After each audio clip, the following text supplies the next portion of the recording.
উত্তর ও উত্তর পশ্চিমাঞ্চলে আজ থেকে শুরু মৃদু শৈত্যপ্রবাহ, তাপমাত্রা কমবে সারা দেশেই।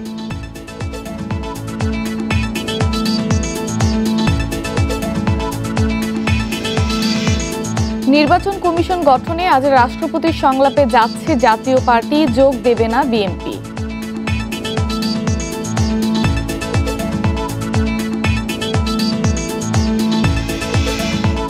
লক্ষ্য অনুযায়ী ধান সংগ্রহ হচ্ছে না, সরকারির চেয়ে বাজারে দাম বেশি হওয়ায় অনাগ্রহী কৃষক।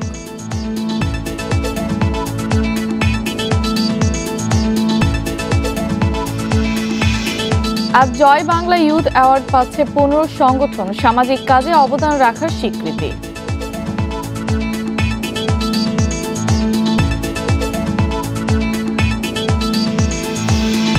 যুক্তরাজ্যে একদিনে 12,000 ওমিক্রন আক্রান্তের রেকর্ড, বড়দিনের আগে কড়াকড়ির চিন্তা।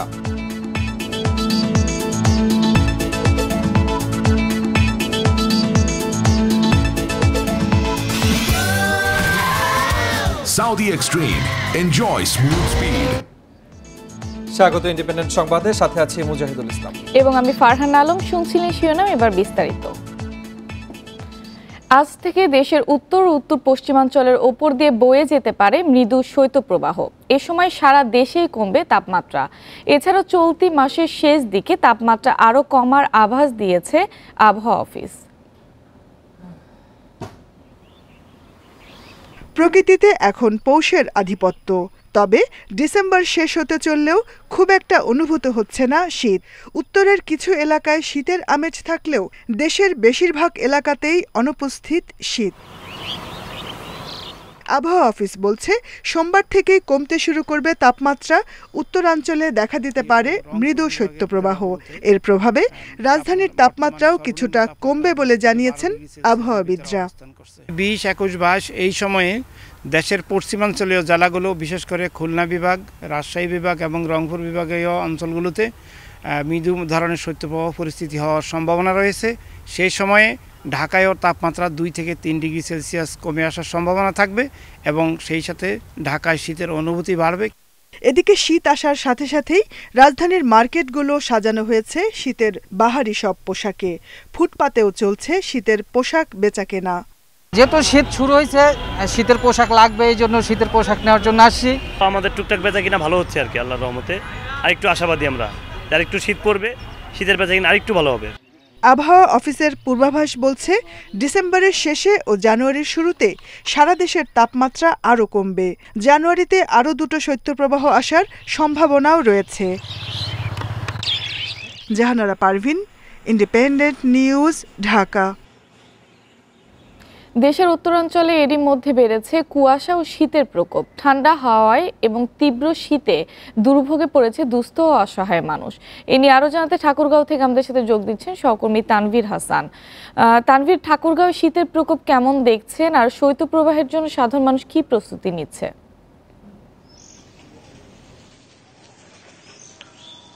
জি, আমি দর্শকদেরকে জানিয়ে রাখতে চাই, ঠাকুরগাঁও একটি শীতপ্রবল এলাকা। হিমালয়ের পাদদেশে থাকার কারণে গত দুদিন ধরে ঠাকুরগাঁও শীতের প্রভাব অনেক বাড়তে শুরু করেছে। এই কারণে ঠাকুরগাঁয়ে ছিন্নমূল এবং অসহায় মানুষরা খুবই অসহায়ত্ব দিন যাপন করছেন এবং গ্রামের কিছু মানুষের এলাকায় আমি ঘুরে দেখেছি গতকাল, তারা খড়কুটো দিয়ে শীত নিবারণের চেষ্টা করছেন। এছাড়া ঠাকুরগাঁয়ে শীতজনিত রোগের কারণে, শীতের কারণে শীতজনিত রোগের সংখ্যা বাড়ছে এবং গতকাল এবং আজকে পর্যন্ত, এখন পর্যন্ত 18 বেডে প্রায় 120 জন শিশু ভর্তি হয়েছে, যা ঠাকুরগাঁও আধুনিক সদর হসপিটালের তত্ত্বাবধায়ক ফিরোজ জামান জানিয়েছেন। অপরদিকে যে খেটে খাওয়া মানুষ রয়েছে, তারা কাজে যেতে পারছে না এবং শীত বস্ত্রের অভাবে তারা সাধারণ যে একটা শীত অনুভব করে সে কঠিন হয়ে পড়েছে। এছাড়া আপনাকে একটা জিনিস জানিয়ে রাখি, ঠাকুরগাঁয়ে একটা নির্বাচনের আবহাওয়া চলছে। নির্বাচনের আবহাওয়ার কারণে এই ঠাকুরগাঁও জেলা প্রশাসক থেকে যে 26,000 কম্বল এবং 8 লক্ষ টাকা বরাদ্দ হয়েছে, তারা সেটা বিতরণ করতে পারছে না, কারণ ইউনিয়ন পরিষদ নির্বাচনের কারণে। জেলা প্রশাসক মাহবুবুল আলম জানিয়েছেন, ঠাকুরগাঁয়ে আরও 1 লক্ষ কম্বল বরাদ্দের জন্য এবং 25 লক্ষ টাকার জন্য তারা ত্রাণ মন্ত্রণালয়ে আবেদন করেছেন। সেই টাকা তারা এবং ত্রাণ পেলে তারা অসহায়দের মাঝে তারা বিতরণ করবেন বলে এমনটি জানিয়েছেন। এছাড়া সাধারণ মানুষরা খুব অসহায় এবং করুণ অবস্থার মধ্যে রয়েছে, যেহেতু একটি কৃষি প্রধান এলাকা এবং আমাদেরকে কয়েকজন ছিন্নমূল মানুষ রয়েছে যারা রেল স্টেশনে থাকে, তারা আমাদেরকে জানিয়েছে তারা শীত বস্ত্রের অভাবে সারাদিন খুব কঠিন একটা দিন পার করছেন। ঠাকুরগাঁও থেকে এতক্ষণ আমাদের সাথে যুক্ত ছিলেন তানভীর হাসান। এবার আমরা চলে যাচ্ছি নীলফামারীতে। নীলফামারীতেও বাড়ছে শীতের তীব্রতা। কুয়াশা কম থাকলেও ঠান্ডা হাওয়ায় বাড়ছে শীত, এতে দুর্ভোগে পড়েছে নিম্ন আয়ের মানুষ। এ নিয়ে আরও জানাতে নীলফামারী থেকে আমাদের সাথে যোগ দিচ্ছেন সহকর্মী মাহমুদ আল হাসান। মাহমুদ, নীলফামারীতে কুয়াশার ঘনত্ব কেমন দেখছেন, আর শীতজনিত রোগের প্রকোপ কি বেড়েছে কিনা আমাদের জানাবেন। আপনাকে জানিয়ে রাখি, আজ সকাল 6টায় জেলার ডিমলা আবহাওয়া অফিসের পর্যবেক্ষক মাহমুদুল ইসলাম আমাদেরকে যেটি জানিয়েছেন যে আজ জেলায় সর্বনিম্ন তাপমাত্রা রেকর্ড হয়েছে 11.5 ডিগ্রি সেলসিয়াস এবং বাতাসের আর্দ্রতা ছিল 87%। এই মাসে সর্বনিম্ন তাপমাত্রা রেকর্ড হয়েছে 12 ডিসেম্বর 11.2, কিন্তু গত সপ্তাহে আজ সর্বনিম্ন তাপমাত্রা রেকর্ড করা হয়েছে। এবং আজ আবহাওয়া অফিসের পর্যবেক্ষক যেটি জানিয়েছেন যে আজ উত্তর থেকে পশ্চিম দিকে কিন্তু হিমেল হাওয়া বয়ে চলছে এবং আগামী 2-3 দিনে কিন্তু এই তাপমাত্রা আরো কমবে। তো এই জেলায় প্রথম থেকেই শীতের একটা আবহাওয়া রয়েছে। এখন হিমেল হাওয়ার কারণে কিন্তু শীত অনেকটাই বাড়ছে, আমরা যেটিকে হাড় কাঁপানো শীত বলি। এবং আগামী 2-3 দিনে যদি শীতের তাপমাত্রাটা আরো যদি কমে যায়, তাহলে কিন্তু জেলার যারা অসহায় ছিন্নমূল মানুষ রয়েছেন, কৃষক এবং শ্রমিক রয়েছেন, তারা কিন্তু অনেকটা দুর্ভোগে পড়বেন। বর্তমানে যারা দুর্ভোগে রয়েছেন বলে আমাদের জানিয়েছে, তারা এই কৃষক এবং শ্রমিক যারা রয়েছেন তারা কিন্তু ঠিকভাবে কাজে যেতে পারছেন না বা মাঠে কাজ করতে পারছেন না, কলকারখানায় তারা কিন্তু কাজ করতে পারছেন না। জেলা প্রশাসনের পক্ষ থেকে আমাদেরকে জানানো হয়েছে জেলার 6 উপজেলার জন্য 30,100 কম্বল এবং 50,49,000 টাকা বরাদ্দ দেওয়া হয়েছে, যেটি বিতরণ প্রক্রিয়া চলমান রয়েছে। এছাড়াও জেলার যে 4 পৌরসভা রয়েছে, 4 পৌরসভার জন্য কিন্তু অতিরিক্ত 5 লক্ষ টাকা বরাদ্দ দেওয়া হয়েছে। এবং জেলার যে 6 হাসপাতাল রয়েছে, নীলফামারী জেনারেল হাসপাতাল সহ অন্যান্য উপজেলা হাসপাতাল আমরা কথা বলেছি, সেখানে কিন্তু গত এক সপ্তাহে প্রতিদিনই বহির্বিভাগ অন্তর্বিভাগ মিলে শীতজনিত রোগে কিন্তু 20 থেকে 25 জন চিকিৎসা নিচ্ছেন এবং এটির মাত্রা আগামী 2-3 দিনে শীত বাড়ার সাথে সাথে আরো বাড়বে বলে তারা আমাদেরকে জানিয়েছেন। শৈত্যপ্রবাহ নিয়ে এতক্ষণ আমাদের সাথে যুক্ত ছিলেন ঠাকুরগাঁও নীলফামারী থেকে আমাদের সহকর্মীরা। নির্বাচন কমিশন গঠনে আজ থেকে শুরু হচ্ছে রাজনৈতিক দলগুলোর সাথে রাষ্ট্রপতির সংলাপ। প্রথম দিনেই বঙ্গভবনে রাষ্ট্রপতির সাথে আলোচনায় বসবে প্রধান বিরোধী দল জাতীয় পার্টি। জাতীয় পার্টির নেতারা জানিয়েছেন, দলের চেয়ারম্যান গোলাম মোহাম্মদ কাদেরের নেতৃত্বে 8 সদস্যের একটি প্রতিনিধি দল এই সংলাপে অংশ নেবেন। প্রধান নির্বাচন কমিশনার KM নুরুল হুদার নেতৃত্বাধীন বর্তমান কমিশনের মেয়াদ শেষ হবে আগামী 14 ফেব্রুয়ারি। তার আগে নতুন ইসি নিয়োগের অংশ হিসেবে সার্চ কমিটি গঠনে আজ থেকে রাজনৈতিক দলগুলোর সাথে সংলাপে বসছেন রাষ্ট্রপতি। তবে এরই মধ্যে রাষ্ট্রপতির এই সংলাপ বয়কটের ঘোষণা দিয়েছে বিএনপি। এই সংলাপকে লোক দেখানো বলে বর্ণনা করেছে বিএনপি।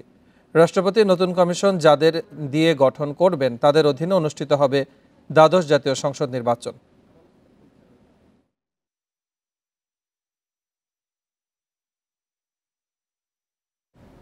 দেশে শুরু হলো করোনা টিকার বুস্টার ডোজ প্রয়োগ। পরীক্ষামূলকভাবে প্রথম দিন 6 মন্ত্রী সহ টিকা পেলেন 60 জন।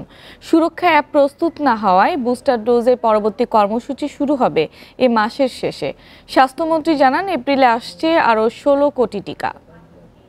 বুস্টার ডোজের প্রথম টিকা গ্রহণকারী রুনু ভেরোনিকা কস্তা। দেশের করোনা টিকার প্রথম বুস্টার ডোজ নিলেন কুর্মিটোলা হাসপাতালের নার্স রুনু ভেরোনিকা কস্তা। 11 মাস আগে দেশে প্রথম করোনা টিকাও নিয়েছিলেন তিনি। জয় বাংলা। এরপর টিকা নেন স্বাস্থ্যমন্ত্রী, পররাষ্ট্রমন্ত্রী, আইনমন্ত্রী সহ 6 মন্ত্রী ও স্বাস্থ্য অধিদপ্তরের মহাপরিচালক। চলতি বছরের 27 জানুয়ারি যারা প্রথম টিকা নিয়েছিলেন তাদের কয়েকজনও টিকা পান। সবাই প্রথম 2 ডোজ অক্সফোর্ডের টিকা পেলেও বুস্টার হিসেবে দেয়া হয় ফাইজার। টিকার পর কারো কোনো পার্শ্ব প্রতিক্রিয়া হয়নি। ভারত তো আমাদের কোনোদিন বলে নাই দিবে না, এখন তাদের মোটামুটি স্টেবল। তারা প্রায় বলে যে কোনো মুহূর্তে তারা আমাদের যে ওটা পাঠাবে। বুস্টার ডোজের জন্য স্বাস্থ্য বিভাগের প্রস্তুতি প্রায় শেষ। আপডেট করা হচ্ছে সুরক্ষা অ্যাপ। সময় লাগবে আরও 1 সপ্তাহ। এরপর দেশের বিভিন্ন কেন্দ্রে বুস্টার ডোজ পাবেন 60 বছরের বেশি বয়সী ও সম্মুখ সারির করোনা যোদ্ধারা। বুস্টারের জন্য আলাদাভাবে নিবন্ধনের প্রয়োজন নেই। আগের কেন্দ্র থেকেই পাঠানো হবে SMS। সুরক্ষা অ্যাপের জন্য অপেক্ষা করছি পূর্ণ তৈরি হওয়ার জন্য, কারণ যতক্ষণ পর্যন্ত সুরক্ষা অ্যাপে আমরা আপডেট করতে না পারবো ততক্ষণ পর্যন্ত সনদ প্রাপ্তিটা নিশ্চিত করা যাবে না। সেই জন্যই আমরা যখন সুরক্ষা অ্যাপ পুরোপুরি তৈরি হবে সেটার কাজ আমরা আশা করছি খুব শীঘ্রই শেষ হবে এবং তার পরবর্তীতে আমরা পূর্ণাঙ্গ কার্যক্রমে যাব। স্বাস্থ্যমন্ত্রী জানান, দেশে টিকার ঘাটতি নেই। এপ্রিলে আসবে আরও 16 কোটি টিকা। দ্বিতীয় ডোজের 6 মাস পার হলেই পাওয়া যাবে বুস্টার। যারা যারা অন্যান্য ভ্যাকসিন নিয়েছে তারাও ফাইজার নিতে পারবে। এর পাশাপাশি আরও যদি কোনো ভ্যাকসিন অনুমোদন হয় বুস্টার ডোজ হিসেবে আমরা সেটাও দেব। আমাদের হাতে এখন আছে 60 লক্ষ এবং আমাদের সামনের মাসে আমরা আরও 2 কোটি ডোজ পাবো ফাইজারের। দেশে করোনা টিকা পেয়েছেন 8 কোটি 75 লাখ মানুষ। এপ্রিলের মধ্যে 70% মানুষকে টিকা দিতে চায় সরকার। Hasan Misbah, Independent news, Dhaka. স্বাধীনতার 50 বছরে এসেও গণতন্ত্রের জন্য লড়াই করা দুঃখজনক বলে মন্তব্য করেছেন বিএনপি মহাসচিব মির্জা ফখরুল ইসলাম আলমগীর। গণতন্ত্র রক্ষা ও খালেদা জিয়ার মুক্তির দাবিতে সবাইকে ঐক্যবদ্ধ হওয়ার তাগিদও তার। রোববার বিজয় দিবসের শোভাযাত্রার আগে নয়াপল্টনের সংক্ষিপ্ত সমাবেশে এসব কথা বলেন তিনি।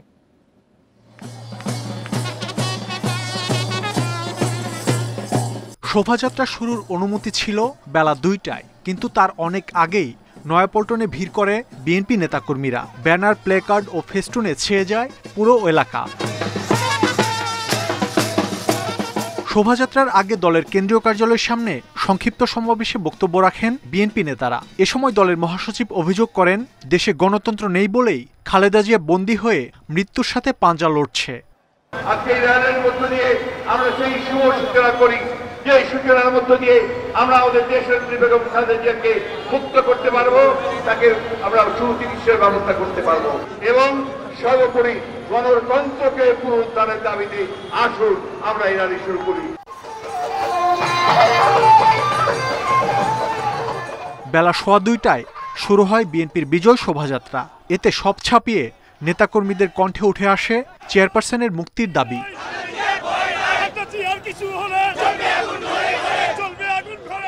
শোভাযাত্রায় অংশ নেয় বিএনপির সহযোগী সংগঠনের নেতাকর্মীরাও। নয়াপল্টন থেকে শুরু হয়ে বিজয় র্যালি নাইটাঙ্গেল মোড়, কাকরাইল, শান্তিনগর হয়ে নয়াপল্টনে এসে শেষ হয়। এ কর্মসূচি ঘিরে নেওয়া হয় বাড়তি নিরাপত্তা। মাহমুদ শরীফ, ইন্ডিপেন্ডেন্ট নিউজ, ঢাকা। সরকার নির্ধারিত মূল্যের চেয়ে বাজারে বেশি দাম হওয়ায় দেশের বিভিন্ন জেলায় নির্ধারিত লক্ষ্য অনুযায়ী ধান সংগ্রহ হচ্ছে না। লটারি জটিলতা সহ নানা ঝামেলার কারণে খাদ্য গুদামে ধান দিতেও আগ্রহী নন কৃষকেরা। এতে আমন মৌসুমে সরকারিভাবে সংগ্রহ অভিযান ব্যাহত হওয়ার শঙ্কা দেখা দিয়েছে। নওগাঁ সরকারি খাদ্য গুদামে চলতি আমন মৌসুমে ধান সংগ্রহের লক্ষ্য 10,243 মেট্রিক টন। এ পর্যন্ত সংগ্রহ 37 মেট্রিক টন। প্রকারভেদে প্রতিদিন কাঁচা ধানের বাজার দর 950 থেকে 1050 টাকা, কিন্তু শুকিয়ে ঝেড়ে ও পরিবহন খরচ দিয়ে খাদ্য গুদামে দেওয়ার পর চাষিরা দাম পাচ্ছেন 1080 টাকা।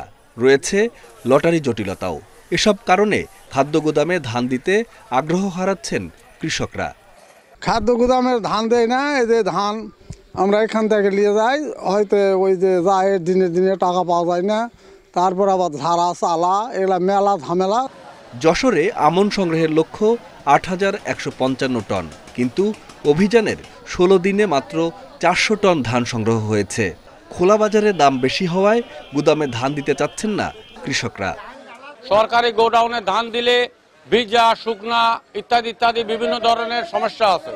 তারপরেও ডানি ভাই কিছু টাকা অর্থও দিতে হয়। ওই জায়গায় দাম কম আর ওই জায়গায় নিয়ে গেলে ভোগান্তি হয়, বলে যে মশলাইজার হয়নি, চিঠি আছে। আমরা এই জায়গায় লক্ষ টাকায় ধান বিক্রি করি, উচিত মূল্য পাই। ঝিনাইদহেও আমন সংগ্রহ অভিযানের লক্ষ্য পূরণ শঙ্কায় পড়ে গেছে। একই অবস্থা লক্ষ্মীপুরেও।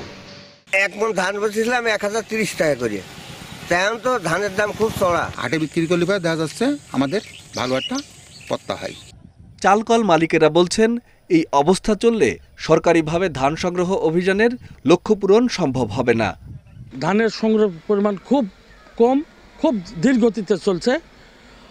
বর্তমান বাজার অনুযায়ী ধানের সংগ্রহ সফল হবে বলে আমি মনে করছি না। 7 নভেম্বর সারা দেশে শুরু হয় সরকারিভাবে আমন ধান সংগ্রহ। 28 ফেব্রুয়ারি শেষ হবে এই অভিযান। সংগ্রহের লক্ষ্যমাত্রা ধরা হয়েছে 3 lakh metric ton. Mamunur Rashid, independent news desk. এই নিয়ে আরো জানাতে পাবনা থেকে আমাদের সাথে যোগ দিচ্ছেন সহকর্মী খায়রুল ইসলাম। খায়রুল, পাবনাতে ধানের ফলন কেমন হয়েছে এবং সেই অনুযায়ী আসলে বাজারে দামের যে তারতম্য সেটি আসলে কি পরিমাণ পরিলক্ষিত করছেন? এবং আরেকটি বিষয় জানতে চাইবো যে সরকার নির্ধারিত দামের চেয়ে আসলে বাজারে ধানের যে দাম সেটিতে কতটা বেশি এবং এই পার্থক্য কমানোর জন্য আসলে কোনো ধরনের উদ্যোগ নেওয়া হয়েছে কিনা? আপনাকে জানিয়ে রাখি যে শস্য ভান্ডার হিসাবে খ্যাত কিন্তু পাবনা জেলা। এই জেলার কিন্তু 9টি উপজেলায় কিন্তু ধান সহ অন্যান্য ফসলের কিন্তু ব্যাপক আবাদ হয়। এই আমন মৌসুমে কিন্তু পাবনায় 9টি উপজেলার কিন্তু বাম্পার ফলন হয়েছে ধানের। আর এই সময়ে গত 7 নভেম্বর থেকে শুরু করেছেন খাদ্য বিভাগ ধান সংগ্রহ অভিযান শুরু করেছেন। সেই অনুপাতে আমরা যেমন খোঁজ নিয়েছিলাম যে 1 মণ পাবনায় 1 মণ ধান এখন বিক্রি হচ্ছে 1050 টাকা থেকে 1200 টাকা মণ, প্রকার ভেদে বিভিন্ন রকম ধান কিন্তু বিক্রি হচ্ছে। আর সরকারি হিসেবে দাম কিন্তু নির্ধারণ করা হয়েছে 1080 টাকা। অর্থাৎ দামের যে ফারাক রয়েছে এতে কিন্তু কৃষকরা খাদ্য গুদামমুখী কিন্তু হচ্ছেন না। তারপরে চাষিরা বলছেন যে বাজার মূল্য থেকে সরকারি মূল্য অনেক কম। তারপরেও রয়েছে ধান, আর্দ্রতা, শুকনো বিভিন্ন রকম করেই কিন্তু গোডাউনে ধান সরকারিভাবে নেওয়া হয়। তারপরেও লটারি করতে হয়, তাদের নাম তালিকাভুক্ত করতে হয়। এই নানান জটিলতার কারণে কিন্তু চাষিরা এই সরকারি গুদামের দিকে কিন্তু আগ্রহী হচ্ছেন না। তারপরেও দাম যেহেতু বাজারে বেশি পাচ্ছেন সেই কারণে কিন্তু তারা বাজারেই ধান বিক্রি করছেন এবং এতে সরকারি খাদ্য গুদামে ধান সংগ্রহ অভিযান কিন্তু ব্যর্থ হতে চলেছে। আপনাকে জানিয়ে রাখছি যে পাবনা জেলায় প্রায় 58,000 হেক্টর উপরে কিন্তু ধানের আবাদ হয় এবং এই ধানটি কিন্তু যে মুহূর্তে সরকার ধান সংগ্রহ অভিযান শুরু করেন সেই মুহূর্তে কিন্তু চাষিরা ধার দেনা করে কিন্তু চাষাবাদ করে থাকেন। এই সময় তারা আসলে ধারের টাকা দিতেই তারা হিমশিম খান এবং আপনি জানেন যে নভেম্বরের 7 তারিখে থেকে ধান সংগ্রহ অভিযান শুরু হয়েছে। তার আগ থেকে কিন্তু অনেক 1 সপ্তাহ আগে থেকে কিন্তু মাঠ থেকে চাষিরা কিন্তু ধান কেটে বাজারে কিন্তু তারা বিক্রি শুরু করেছেন এবং এই বিক্রি করার অর্থ হচ্ছে তারা ধার দেনা করে যেহেতু টাকা নিয়েছেন এবং সেই দেনা পরিশোধ করতেই কিন্তু তারা বাজারে এবং বাজারে কিন্তু দামও কিন্তু তারা সরকারি মূল্যের থেকে দামও কিন্তু বেশি পেয়েছেন। সেই কারণেই কিন্তু এই চাষিরা নানান জটিলতা রয়েছে এই খাদ্য গুদামে ধান সংগ্রহ নিয়ে এবং বাজার মূল্য যেহেতু বেশি পাচ্ছে সে কারণে কিন্তু তারা সরকারি গুদামে আসছেন না, বাজারে বিক্রি করে কিন্তু তারা ভালো দাম পাচ্ছেন। এই ছিল আমার কাছে পাবনার সর্বশেষ অবস্থা। পাবনা থেকে যোগ দিয়েছিলেন সহকর্মী খায়রুল ইসলাম। সমতলে চা চাষের সম্ভাবনার দুয়ার খুলেছে উত্তরের জেলা নীলফামারীতে। কিশোরগঞ্জ উপজেলায় ব্যক্তিগত বাণিজ্যিকভাবে গড়ে ওঠা এসব বাগান থেকে বছর ঘুরতেই চা পাতা সংগ্রহ করছেন চাষিরা। এর প্রসারে চা প্রক্রিয়াজাতকরণ কারখানা স্থাপনের দাবি তাদের।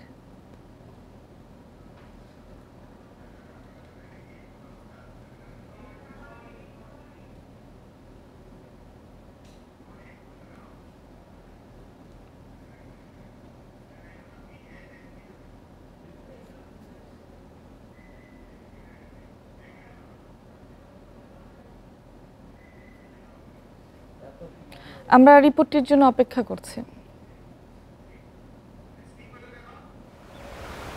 পাহাড়ি এলাকা চা চাষের জন্য উপযুক্ত হলেও সে ধারণা পাল্টে দিয়েছে নীলফামারীর চাষিরা। উত্তরের পঞ্চগড়, রংপুরের পর এবার বাণিজ্যিকভাবে আবাদ হচ্ছে জেলার কিশোরগঞ্জ উপজেলাতে। পিছিয়ে পড়া এই অঞ্চলের মানুষ এখন স্বপ্ন দেখছেন স্বাবলম্বী হওয়ার। আমরা চা বাগানে কাজ করতেছি, 280 টাকা করে পাচ্ছি, বউ বস্তায় নিয়ে খাচ্ছি। পঞ্চগড়ের চাইতে এখানে চার মানটা অনেকটা ভালো হয়, গাছগুলো একটু ভালো, জমিটা অনেকটা উর্বর। উৎপাদন নিয়ে শঙ্কা থাকলেও তা দূর হয়েছে, কিন্তু চা পাতা বিক্রি নিয়ে নানান সমস্যায় পড়তে হচ্ছে বাগান মালিকদের। বৃহত্তম কিশোরগঞ্জ নীলফামারীর ভেতরে কোনো চা ফ্যাক্টরি হয় তাহলে প্রান্তিক পর্যায়ে যে চাষিগুলো আছে 1 বিঘা বা 2 বিঘা 3 বিঘা এই ধরনের কৃষকগুলো তখন উদ্বুদ্ধ হবে। পাহাড়ি এলাকায় 3 বছর পর পর চা পাতা সংগ্রহ করা গেলেও সমতলে তা সংগ্রহ করা যাচ্ছে 1 থেকে 1.5 বছরের মধ্যে। এতে দিন দিন বাড়ছে চায়ের আবাদ। অন্যান্য জেলা থেকে নীলফামারী জেলায় চা চাষ লাভজনক এই জন্যে যে এখানে শ্রম মজুরি কম, তাছাড়া এখানকার শ্রমিক পাওয়া যায়। ভিক্ষুক ও দারিদ্রদের পুনর্বাসন ও কর্মসংস্থানের লক্ষ্যে 2014 সালে পরীক্ষামূলকভাবে 3 একর জমিতে শুরু হয় চা চাষ। সফল হয় কিশোরগঞ্জ উপজেলা সদর, নিতাই, কেশবা ও পুটিমারি এলাকায় 60 একর জমিতে বাণিজ্যিকভাবে হচ্ছে চায়ের আবাদ। Independent news desk. দর্শক, যেমনটি জানাচ্ছিলাম যে সরকার নির্ধারিত মূল্যের চেয়ে বাজারে দাম বেশি হওয়ায় দেশের বিভিন্ন জেলায় নির্ধারিত লক্ষ্য অনুযায়ী ধান সংগ্রহ হচ্ছে না। এ বিষয়ে আরও জানাতে এবারে দিনাজপুর থেকে আমাদের সাথে যোগ দিচ্ছেন সহকর্মী সালাউদ্দিন আহমেদ। সালাউদ্দিন, যে বিষয়টি জানতে চাইব যে দিনাজপুরে ধান সংগ্রহের লক্ষ্যমাত্রা আসলে কতটুকু পূরণ হয়েছে এবং সেক্ষেত্রে খাদ্য গুদামে ধান দিতে কি ধরনের অসুবিধার মুখে পড়েছেন কৃষকেরা? হ্যাঁ, যদি আমরা বলি প্রতি বছরে কিন্তু সরকার যে সংগ্রহ অভিযান শুরু করে, সেই সংগ্রহ অভিযানের চিত্র কিন্তু ভিন্ন সময় ভিন্ন হয়। যখন বাজারে ধানের দাম কম থাকে তখন কিন্তু কৃষকদের এই সরকারি গুদামের বা সরকারের কাছে ধান বিক্রি করতে গিয়ে কিন্তু নানা ধরনের ভোগান্তি পোহাতে হয়। লটারি প্রক্রিয়া, বিভিন্ন প্রক্রিয়া থাকে এবং তারপরেও তারা কিন্তু সরাসরি ধান দিতে এসে ভোগান্তি হন। তাদের বলা হয় আর্দ্রতার সমস্যা আছে, কিন্তু এবারে প্রেক্ষাপটটা ভিন্ন। এবারে সরকারি সংগ্রহ অভিযানের চেয়ে বাজারে ধানের দাম অনেক বেশি এবং বাজারে ধানের যে চাহিদা, সেই চাহিদা পূরণ করতে গিয়ে কৃষকরা সরকারি গুদামে ধান দিতে তেমন উৎসাহ দেখাচ্ছেন না। দিনাজপুরে এবার প্রায় 14,000 মেট্রিক টন ধান সংগ্রহ লক্ষ্যমাত্রা নির্ধারণ করা হয়েছিল। এখন পর্যন্ত 1,000 মেট্রিক টন ধান সংগ্রহ করতে পারছে জেলা খাদ্য বিভাগ। গতকাল আমি জেলা খাদ্য কর্মকর্তা সাইফুল ইসলামের সাথে কথা বলেছিলাম। তিনি আমাকে যেমনটি জানিয়েছেন যে তারা আশা করছেন যে শেষ পর্যন্ত হয়তো ফেব্রুয়ারির মধ্যে যে সংগ্রহ অভিযান, এর মধ্যে তারা ধান সংগ্রহ করতে সক্ষম হবেন। তবে তিনি আরেকটি বিষয় জানিয়েছেন যে প্রায় প্রতি জেলাতেই এবং উপজেলাতে যেভাবে চাল কলের সংখ্যা বৃদ্ধি পাচ্ছে, সেখানে কৃষকদের যে উৎপাদিত ধান, সেই ধানের বড় চাহিদাই কিন্তু এখন হচ্ছে মিল মালিকরা এবং বাজারে যে ঊর্ধ্বমুখী, এই ঊর্ধ্বমুখীর কারণেই কিন্তু কৃষকরা সরকারের চেয়ে সরাসরি মিল মালিকদেরকে ধান বিক্রি করার ব্যাপারে বেশি উৎসাহ হচ্ছেন। পাশাপাশি তিনি আমাদেরকে আরেকটি বিষয় জানিয়েছেন যে দিনাজপুরে 49,000 মেট্রিক টন চাল সংগ্রহ লক্ষ্যমাত্রা নির্ধারণ করা হয়েছিল। এখন পর্যন্ত মাত্র 28,000 মেট্রিক টন, অর্থাৎ অর্ধেক পরিমাণ চাল তারা সংগ্রহ করতে পেরেছেন। এবং গতবার যারা ধান সরকারকে চাল দিতে পারেনি, এরকম প্রায় 100 থেকে 150 মিলের লাইসেন্স বাতিল করা হয়েছে। পরবর্তীতে তাদের বিদ্যুৎ সংযোগ বিচ্ছিন্ন করা হবে। এবারও তারা মনে করছেন যে এবার যদি সরকারের যে সংগ্রহ অভিযান যদি ব্যাহত করে কোনো মিল মালিক, তাদের বিরুদ্ধে অনুরূপ ব্যবস্থা নেওয়া হবে। তবে আমরা এই কথা বলতে পারি যে ধান কিন্তু এখন মাঠে সেই পর্যায়ে নেই। অধিকাংশ ধানই কিন্তু কৃষকের ঘরে উঠেছে এবং তারা লাভজনক দাম পাওয়ার কারণেই সরকারের কাছে ধান দিতে তেমন একটা আগ্রহ দেখাচ্ছে না। এই হচ্ছে দিনাজপুরের ধান সংগ্রহ অভিযানের পরিস্থিতি। দিনাজপুর থেকে যোগ দিয়েছিলেন সহকর্মী সালাউদ্দিন আহমেদ। বেসরকারি স্কুলে প্রথমবার লটারিতে ভর্তি হচ্ছে শিক্ষার্থীরা। পছন্দমতো স্কুল পাচ্ছে 2,76,641 জন। আগামী বছর থেকে প্রাথমিক পর্যায়েও কেন্দ্রীয় লটারির আওতায় আসবে বলে জানিয়েছেন শিক্ষামন্ত্রী। বেসরকারি স্কুলের লটারি কার্যক্রমের উদ্বোধন শেষে তিনি একথা জানান। প্রথমবার বেসরকারি স্কুলের লটারি কার্যক্রম কেন্দ্রীয়ভাবে করল মাধ্যমিক ও উচ্চশিক্ষা অধিদপ্তর। এর আওতায় স্কুল রয়েছে 2,961টি, আসন 9,40,000। রোববার লটারির ফল প্রকাশ হয়েছে।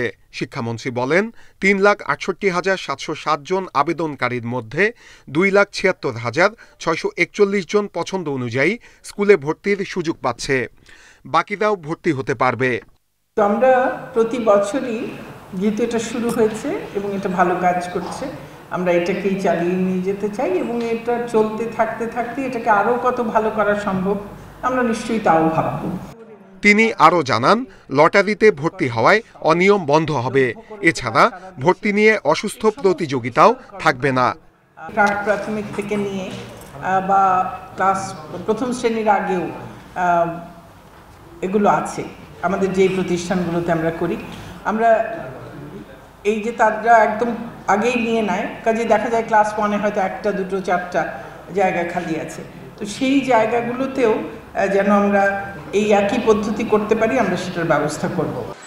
এদিকে কেন্দ্রীয় লটারি কার্যক্রমে খুশি শিক্ষার্থীরা, আর শিক্ষকরা বলছেন ভর্তি নিয়ে নানা মহলের চাপ থেকেও তারা মুক্ত। বছরে ক্লাস করবো দেখে আমি খুব খুশি। এবার যে নতুন পদ্ধতিতে আমাদের ভর্তিটা হলো সেটা আমাদের জন্য খুবই ভালো হয়েছে। এই চাপটা আমাদের উপর আর আসবে না, কারণ যেহেতু ডিজিটাল লটারির মাধ্যমে ছাত্রী বাছাই হচ্ছে, এখানে আমাদের এই চাপটা আর আসতেছে না। স্কুল ভর্তিতে কেউ বাড়তি ফি নিলে কঠোর ব্যবস্থা নেওয়া হবে বলে জানিয়েছে শিক্ষা মন্ত্রণালয়। নূরে আলম, ইন্ডিপেন্ডেন্ট নিউজ, ঢাকা। মৌখিক স্বীকারোক্তি থেকে বেরিয়ে ফরেনসিক তথ্য প্রমাণে মামলা নিষ্পত্তিতে ডিএনএ ব্যাংক তৈরি করেছে সিআইডি। সোহরাওয়ার্দী হাসপাতালের মর্গে ডোমের বিকৃত যৌনাচার অথবা রংপুরে ছাত্রী হত্যা ও কুর্মিটোলায় ঢাবি ছাত্রী ধর্ষণ মামলার আসামি শনাক্তে সহায়তা করেছে এ ল্যাব। মামলা তদন্তে এ ল্যাব শতভাগ কার্যকর বলছে সিআইডি। রংপুরের পীরগঞ্জে ২০১৪ সালের মার্চে ধর্ষণের পর শ্বাসরোধে হত্যা করা হয় অন্তঃসত্ত্বা মাদ্রাসার শিক্ষার্থী ফাতেমাকে। একে আত্মহত্যা বলে চালাতে মরদেহ ঝুলিয়ে রাখা হয় দড়িতে। তবে মামলার তদন্তের সময় ভ্রূণের ডিএনএ রেখেছিল সিআইডি। সেই ডিএনএ বিশ্লেষণে ২০২০ সালের ডিসেম্বরে জানা যায় ফাতেমাকে ধর্ষণ করে তার চাচাতো ভাই। বিয়ের চাপ দিলে করা হয় হত্যা। তার যত আত্মীয় স্বজন আছে, চাচা টাচা সবাই তালিকা করে, এমনকি সে যে টিচারদের কাছে পড়তো তাদেরও তালিকা করে, প্রায় 14 জনের মতো তালিকা করে ও প্রথমে এক এক করে করা, সপ্তম মানে 7 জন করার পরেই মিলে গেল। মিলার পরে আমরা দেখা গেল যে এ তার চাচাতো ভাই, তখন তাকে আমরা গ্রেফতার করি। গত বছর নভেম্বরে সোহরাওয়ার্দী হাসপাতালের মর্গে আসে 12 থেকে 20 বছর বয়সী কিশোরীদের মরদেহ। সুরতহাল প্রতিবেদনে আঘাতের চিহ্ন বা ধর্ষণের আলামত ছিল না। তবে সিআইডির ল্যাবে সব মরদেহের সোয়াব টেস্টে মেলে শুক্রাণু। ডিএনএ পরীক্ষার পর সামনে আসে ডোম মুন্নার বিকৃত যৌনাচারের তথ্য। কুর্মিটোলায় ঢাকা বিশ্ববিদ্যালয়ের ছাত্রী ধর্ষণের ঘটনায় সন্দেহভাজন মজনুর ডিএনএ টেস্টের পর শনাক্ত হয় অপরাধী। সিআইডি বলছে এমন মাত্র 20 ভাগ মামলা ফরেনসিকের মাধ্যমে এ পর্যন্ত নিষ্পত্তি করেছে তারা। এটি শতভাগে উন্নীত হলে তদন্তের সময় কমবে, ধরা পড়বে প্রকৃত দুষ্কৃতিকারী। মৌখিক স্বাক্ষরের উপরে যদি আমরা নেই, আমাদের স্টাডিতে আমরা দেখেছি তাহলে কনভিকশন রেটটা কমে যায়, কারণ বাদী একসময় খুঁজে পাওয়া যায় না, অন্য দেশের বাইরে চলে যায় বা বাদী মনে রাখতে পারে না। কারণ মানুষ মিথ্যা কথা বলতে পারে, এভিডেন্স কিন্তু মিথ্যা কথা বলবে না। এই ফরেনসিক বেসড করতে গিয়ে ফরেনসিকের মধ্যে ডিএনএ খুব ইফেক্টিভ একটা টুল, এবং ডিএনএ তো কনক্লুসিভ। সিআইডি আরও জানাচ্ছে তাদের কাছে আসা 60 ভাগই ধর্ষণের মামলা, আর 25 ভাগ হত্যা। 80% আমরা করব ফরেনসিক বেসড, 20% থাকবে। Arafatur Rahman, independent news, Dhaka. স্বাধীনতার 50 বছরে দেশের বন থেকে হারিয়ে গেছে 31 প্রজাতির বন্যপ্রাণী। বিলুপ্তির মুখে হাতি, বাঘ, ভাল্লুক, অজগর, রাজগোখরা, গয়ালের মতো প্রাণী। গবেষকরা বলছেন দেশের 1,500 প্রজাতির বন্যপ্রাণীর মধ্যে চরম হুমকিতে রয়েছে 20 ভাগ। উত্তরে তিস্তা অববাহিকা, দক্ষিণ পশ্চিমে সুন্দরবন ও পার্বত্য চট্টগ্রামে ছিল 3 প্রজাতির গন্ডারের বসতি। সুন্দরবন এলাকায় এখনও আছে গন্ডারখালী, গন্ডারমারা নামে গ্রাম। তবে কালের বিবর্তনে ধ্বংস হয়েছে বসতি, পাশাপাশি শিকারে বন থেকে হারিয়েছে স্তন্যপায়ী তৃণভোজী এই প্রাণী। গত শতকে দেশের তৃণভূমিতে আবাস ছিল ময়ূর প্রজাতির পাখি পাতিডাহরের। আইইউসিএনের জরিপ বলছে একসময় 12 শিঙ্গা হরিণ ছিল সিলেটের বনে। বুনো মহিষ, নেকড়ে সহ 11 স্তন্যপায়ী, 19 প্রজাতির পাখি ও মিঠা পানির কুমির সহ 31 প্রজাতির প্রাণী বিলুপ্ত হয়েছে গত 50 বছরে। 60-এর দশকেও কিন্তু আমাদের এই শালবনে বাঘ ছিল, আমাদের চিরসবুজ বনে বাঘ ছিল।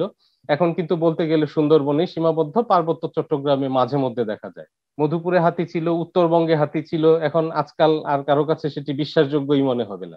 বন্যপ্রাণীগুলো কিন্তু দিনে দিনেই সংকুচিত হচ্ছে, তাদের আবাসস্থল, তাদের সংখ্যাও কমে যাচ্ছে। এর সবচেয়ে বড় কারণ হচ্ছে যে তাদের যে প্রাকৃতিক আবাসস্থল সেটি আমরা রক্ষা করতে পারছি না। এ অবস্থায় বন্যপ্রাণী সংরক্ষণে বেশ কিছু উদ্যোগ নিয়েছে সরকার। শকুন বাঁচাতে খুলনা, বরিশাল, সিলেট ও চট্টগ্রামে গড়া হয়েছে নিরাপদ এলাকা। সুন্দরবন, রেমাকেলেঙ্গা সহ 24টি বন্যপ্রাণী অভয়ারণ্য, 18টি জাতীয় উদ্যান ও সাফারি পার্কেও হচ্ছে সংরক্ষণ। পাচার ও হত্যা বন্ধে আছে বন্যপ্রাণী অপরাধ ইউনিট। বঙ্গোপসাগরে swatch of no ground marine সংরক্ষিত এলাকা। সম্প্রতি নিষিদ্ধ হয়েছে এয়ারগান। তারপরও দখল হচ্ছে সংরক্ষিত এলাকা। গত 2 বছরে মারা পড়েছে 40টি বন্য হাতি। সুন্দরবনে থামানো যাচ্ছে না বাঘ হত্যা, বাড়ছে পাচারও। রাষ্ট্রকে শক্ত হাতে 18 ক ধারা অনুযায়ী, সংবিধানের 18 ক ধারা অনুযায়ী বনভূমি, জলাভূমি মানে নদী, জীববৈচিত্র্য, প্রকৃতি সংরক্ষণ করতে হবে। পরিবেশ আইন, বন্যপ্রাণী সংরক্ষণ আইন করা হলেও ঘাটতি আছে প্রয়োগে। তাই প্রাণ প্রকৃতি রক্ষায় সব পক্ষকে এগিয়ে আসতে বলছেন বিশেষজ্ঞরা। Shahriar Anirban, independent news, Dhaka. স্বাধীনতার 5 দশকে কতটা এগিয়েছে দেশের প্রধান সমুদ্র বন্দর চট্টগ্রাম। মুক্তিযুদ্ধে বিধ্বস্ত বন্দরের গল্প যেন অনেকটা ফিনিক্স পাখির মতোই বিস্ময়কর উত্থানের। 50 বছরে বন্দরের কলেবর বেড়েছে অনেক। তবে বন্দর ব্যবহারকারীদের প্রত্যাশা, দেশের অর্থনৈতিক উন্নয়নের সঙ্গে তাল মেলাতে আরও আধুনিক ও তৎপর হতে হবে কর্তৃপক্ষকে। 1971 সালে মুক্তিযুদ্ধের সময় চট্টগ্রাম বন্দরে জেটি সংখ্যা ছিল মাত্র 13টি। সে সময় কোনো কন্টেইনার বন্দরে আসতো না, তাই ছিল না কোনো কন্টেইনার ইয়ার্ড। তবে খোলাপণ্য হ্যান্ডেলিংয়ের জন্য ছিল 8টি শেড। 1971-72 অর্থ বছরে চট্টগ্রাম বন্দরে আমদানি পণ্য এসেছিল 23 লাখ টন। পাশাপাশি বন্দর দিয়ে পণ্য রপ্তানি হয়েছিল 1,70,000 টন। 1977 সাল থেকে চট্টগ্রাম বন্দরে পণ্য পরিবহনে যুক্ত হয় আধুনিক কন্টেইনার ব্যবস্থা। মাত্র 6টি ইউজ কন্টেইনার দিয়ে শুরু করে সেই কাজ। এখন এ বন্দর প্রতি বছর কন্টেইনার হ্যান্ডেলিং করে প্রায় 3 মিলিয়ন টিউস। আর গত বছর খোলাপণ্য হ্যান্ডেলিং করেছে প্রায় 9.5 কোটি 48 লাখ মেট্রিক টন। বর্তমানে জেটি বেড়ে দাঁড়িয়েছে 36টি। বন্দর কর্তৃপক্ষ বলছে, প্রবৃদ্ধি সামাল দিতে স্বল্প, মধ্য ও দীর্ঘমেয়াদে পরিকল্পনা নিয়ে এগুচ্ছে তারা। অন্যান্য বে টার্মিনাল আরও হয়তো 4-5 বছর সময় লাগবে। এর বাইরে মাতারবাড়ি পোর্ট ডেভেলপমেন্ট প্রজেক্ট, সেটাও কার্যক্রম এগিয়ে যাচ্ছে। সব মিলিয়ে আমাদের গ্রোথ যেটা হচ্ছে ইয়ারলি, সেটাকে ক্যাটার করার জন্য আমাদের এই ডেভেলপমেন্ট প্রজেক্টগুলো আমাদের প্রতিনিয়তই করে যেতে হবে। বন্দরের এই অগ্রযাত্রায় কতটা সন্তুষ্ট ব্যবহারকারীরা, এই প্রশ্নের উত্তরে আছে মিশ্র প্রতিক্রিয়া। তবে শিগগিরই বে টার্মিনাল চালু, জেটি ও আধুনিক যন্ত্রপাতি বাড়ানোর পরামর্শই দিচ্ছেন তারা।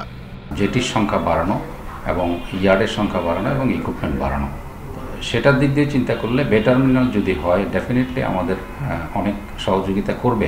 সিঙ্গাপুরের পোর্টের মতো পোর্টগুলোকে উদাহরণ হিসাবে রেখে এই সকল পোর্টগুলো যেসব যন্ত্রপাতিগুলো, আধুনিক যন্ত্রপাতিগুলো ইউজ করে, সেই যন্ত্রপাতিগুলো কিন্তু আমাদের এখানেও কিন্তু আনা উচিত। বন্দর সংশ্লিষ্টরা আরও বলছে, স্বল্প সময়ে বন্দরের সক্ষমতা বাড়াতে পণ্য খালাসে পদ্ধতিগত পরিবর্তন জরুরি।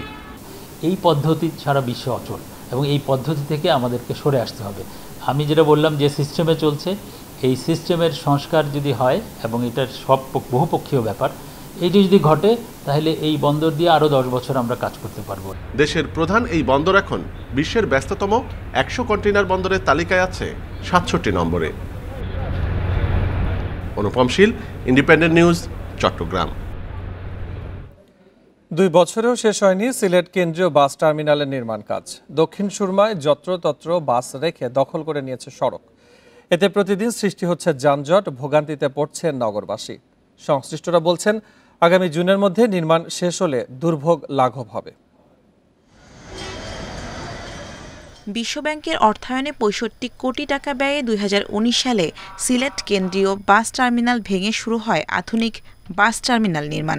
এই কাজ শেষ হওয়ার কথা ছিল 2020 সালের জুনে। তবে 2 বছর পেরিয়ে গেলেও শেষ হয়নি নির্মাণ কাজ। টার্মিনালের আশপাশের সড়কে বাস রাখায় যানজট লেগেই থাকে পুরো এলাকায়। ফলে ভোগান্তিতে পড়তে হয় রোগীসহ সাধারণ মানুষকে। এদিকে পরিবহন শ্রমিকদের অভিযোগ, টার্মিনালে বাস রাখতে না পারলেও 2 বছর ধরে লিজের টাকা দিচ্ছে সিটি কর্পোরেশনকে। জ্যাম লাগলে প্রায় আধা ঘন্টা 40 মিনিট অনেক ডেলিভারির রুগীও এখানে আটকে বিভ্রান্ত সৃষ্টি হয়। রাস্তার মধ্যেই 2 সাইডে গাড়ি, মাঝখানে শুধু একটু জায়গা, দুইটা বাসও যাইতে পারে না, একটা গেলে আর একটা আসতে পারে না। আমাদের গাড়ি রাখার জায়গা নাই বিধায় আমরা রাস্তায় রাখতে বাধ্য। দুঃখজনক বিষয়, সিটি কর্পোরেশন কেন কাজটা করতেছে না, কাজটারে স্লো করতেছে। যদিও সিটি কর্পোরেশন বলছে করোনা আর ঠিকাদারি প্রতিষ্ঠানের জটিলতায় নির্ধারিত সময় কাজ শেষ হয়নি।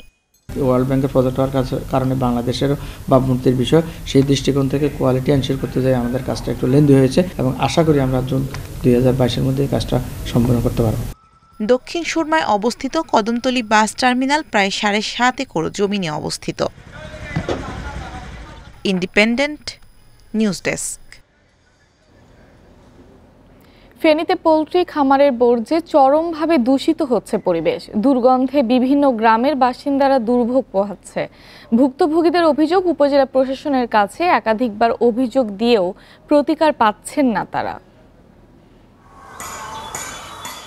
জেলায় কয়েক হাজার পোল্ট্রি খামারের পাশাপাশি রয়েছে মুরগির খাদ্য তৈরির কারখানা। ফেনীর এসব প্রতিষ্ঠানের তৈরি বর্জ্য সরাসরি গিয়ে পড়ছে নদীতে। খামারের ময়লা আবর্জনা নির্দিষ্ট জায়গায় না ফেলা হচ্ছে এলাকার বিভিন্ন খালেও। এতে হুমকিতে পড়েছে জীববৈচিত্র্য। ময়লা আবর্জনার কারণে খালের পানি তো দূরের কথা, আমরা রাস্তা দিয়েও হাঁটতে পারতেছি না, রাত্রে বাড়িতে ঘুমাতে পারি না। ফার্মের বিষাক্তগুলো ফালাই মাছগুলো নষ্ট করি এলা, আর পানিগুলো নষ্ট হয়ে গেছে। ছোট বাইলা বিয়ে শাদির লাগ বললাম, এরপর বলার পর ওনারা বলে পরিবেশ নেই, পরিবেশ সুন্দর না, খামার গন্ধ ভাস, এভাবে কি মেয়ে থাকতে পারবে কিনা আমাদের। পরিবেশের ভারসাম্য নষ্টকারী এসব প্রতিষ্ঠানের বিরুদ্ধে ব্যবস্থা নিতে তদন্ত প্রতিবেদন দাখিলের নির্দেশ দিয়েছে পরিবেশ অধিদপ্তর। দোষী ব্যক্তিদের বিষয়গুলো তদন্তে উঠে আসবে এবং উঠে আসলে কোর্ট আইন অনুসারে এই দোষীদের বিরুদ্ধে যথাযথ ব্যবস্থা গ্রহণের আদেশ দিবে, আমরা আশা রাখি। যেসব খামারি পরিবেশ অধিদপ্তরের লাইসেন্স না নিয়ে কার্যক্রম পরিচালনা করছেন তাদের বিষয়ে তদারকি চলছে বলে জানিয়েছে পরিবেশ অধিদপ্তর ও জেলা প্রশাসন। পরিবেশ অধিদপ্তরের পক্ষ থেকে আমরা যথাসাধ্য চেষ্টা করতেছি যে এটা কিভাবে সবাইকে আমাদের পরিবেশের আওতার মধ্যে আনা যায় এবং তাদের যারা এখানে আসতেছে না তাদেরকে আমরা নোটিশ করতেছি। পোল্ট্রি ফার্মগুলো যদি এরকম করে থাকে, যারা করছে তাদের সাথে কথা বলবো, তাদেরকে হয়তো সময় দেব এবং পরিবেশের বিপর্যয় না ঘটিয়ে যেন তারা ব্যবসা বাণিজ্য করে সেই বিষয়টি আমরা নিশ্চিত করার চেষ্টা করব। ফেনীর বিভিন্ন উপজেলায় বর্তমানে সব মিলিয়ে 5000 পোল্ট্রি খামার রয়েছে। Independent news desk. যুক্তরাজ্যে করোনার অতি সংক্রামক ধরন ওমিক্রনে একদিনে 12,000-এর বেশি মানুষ শনাক্তের রেকর্ড হয়েছে। দেশটিতে ওমিক্রনে মোট আক্রান্তের সংখ্যা ছাড়িয়েছে 37,000। এ অবস্থায় বড়দিনের আগে আবারও করোনা বিধিনিষেধ আরোপের বিষয়টি বিবেচনা করা হচ্ছে বলে জানিয়েছেন ব্রিটিশ স্বাস্থ্যমন্ত্রী সাজিদ জাভিদ। তিনি জানান, দেশটিতে নতুন শনাক্ত রোগীর 60% ওমিক্রন ধরনে আক্রান্ত বলে ধারণা করছে সরকার। এদিকে নতুন করে করোনা বিধিনিষেধ আরোপ অপরিহার্য হয়ে পড়েছে বলে মন্তব্য করেছেন লন্ডনের মেয়র সাদিক খান।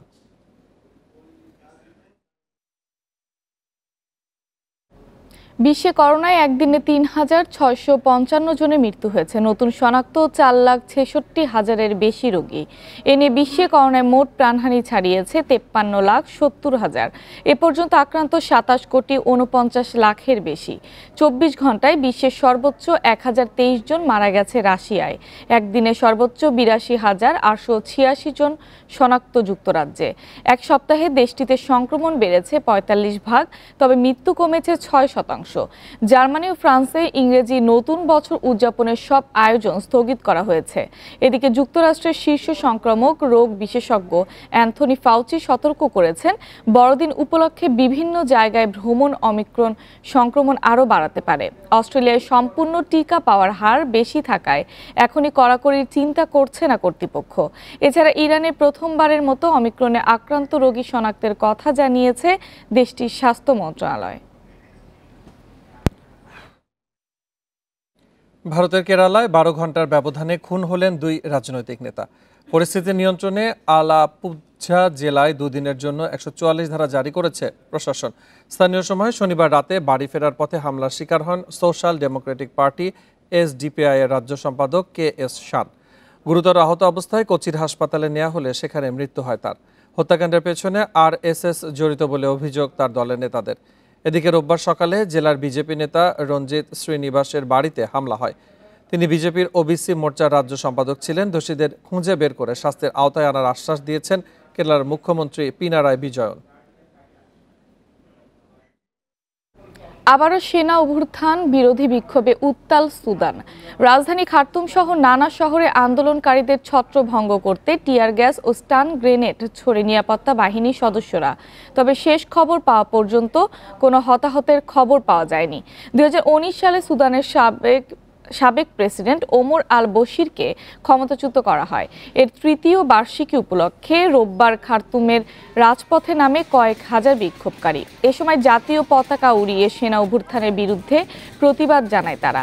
বিক্ষোভ শুরুর আগে থেকেই নিরাপত্তা জোরদার করা হয়। বিক্ষোভকারীদের রুখতে সরকারি ও সেনা ভবনগুলো ব্যারিকেড দিয়ে আটকে দেওয়া হয়, বন্ধ করা হয় মূল সড়কগুলো।